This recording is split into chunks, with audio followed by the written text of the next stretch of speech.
Good evening, fellow Toastmasters. Thank you so much for this opportunity. In this leadership project, as Rohan mentioned, I had to do a questionnaire, which I had some trouble navigating the site. So for those of you who have trouble, Rohan is a great resource, and so is Menasha. But what I wanted to talk about today was my experience in leadership, observations I've made regarding leadership, and my goals as a leader. But first to the quiz. When I completed the quiz, it turned out my primary style is called democratic leadership.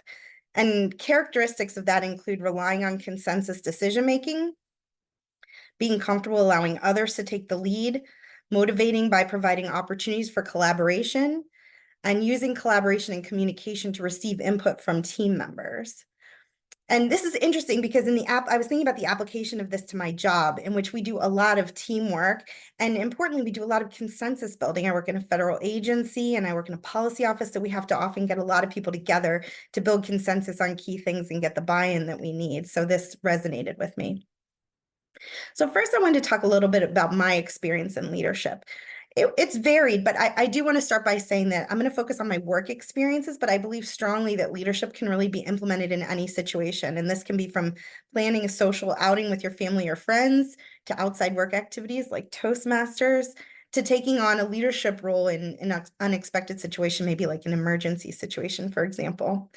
And in addition, in the past, I've taken the Myers-Briggs test a number of years ago. So I often think about different temperaments, different styles, and how to communicate with people who react different ways in different types of situations. So I think this is really useful in life. Communication is key in so many areas.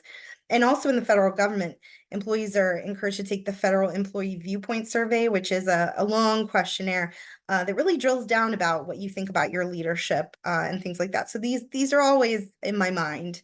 Or at least during certain cycles, they're in my mind. So I've taken temporary leadership roles at work, for example, filling in for others when they're on leave, for example, and I lead my own projects.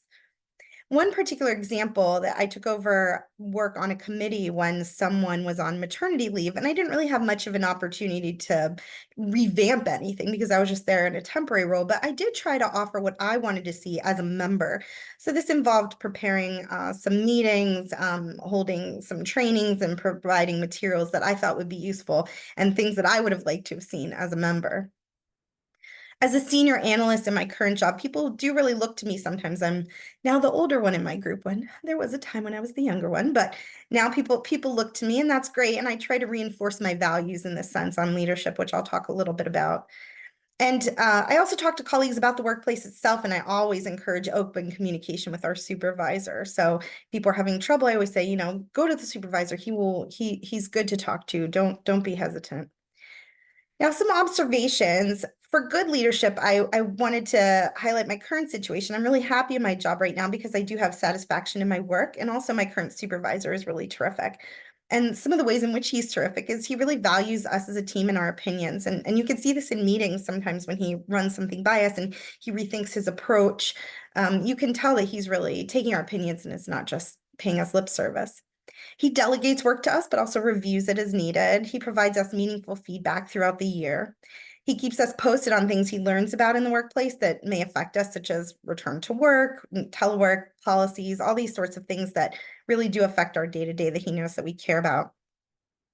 And he tends to focus a lot on personnel decisions and their impacts. He thinks about, well, if I hire this person, how's that going to look for this other person who was interested in a position? These sorts of things are always on his mind, and we've talked about them, he and I think that that really makes him a good and thoughtful leader.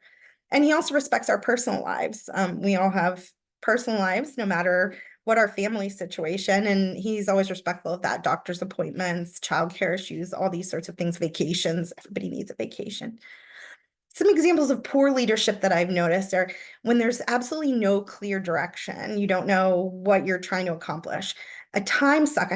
There was someone once in a temporary leadership role above us who you'd go in for a small question and you'd come out 2 hours later, confused, exhausted, and frazzled, not knowing what you heard. And, an air of superiority, someone thinking they know better than you, even if they do, showing it, which is not very appealing. And there was one situation once where someone didn't allow access to a boss or tried to be a boss. This person was in a team lead role, And which is when you lead a project, but you're not someone's supervisor. You don't keep their time card, approve their leave. You're not, this isn't the person you actually report to, but they lead projects. And this person wanted to be a leader so badly and was saying, oh, you don't need to talk to the boss. You just need to talk to me. And someone told me this, and I said, that's terrible. Everyone needs FaceTime with their boss. So someone who wants to be a boss, but isn't of that role, that's poor leadership, in my opinion. And being driven by fear of those above them. I also had a situation of a supervisor who was just, the people above her weren't so great to her, and everything was driven by fear of how they would respond. Our work products, we were doing meta work products about our work products. She was very worried, and this was not a great situation. Now, my goals in leadership, regardless of the level I'm at, my goals are for teammates to feel to contribute and to feel heard. Everyone wants to feel that their work is valued and important for the mission. Our personal lives are important. We want people to do valuable work and not spend a lot of time on things they shouldn't be doing. And so everyone has to do administrative work, training, not the fun kind of training, the kinds of things that people aren't so interested in.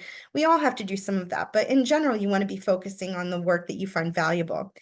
Meeting regularly as a group so we can brainstorm and answer questions, and recognizing the contributions of others. I always make sure to do this, certainly in emails. I say, oh, so-and-so helped me with this, or this reflects the work of a group.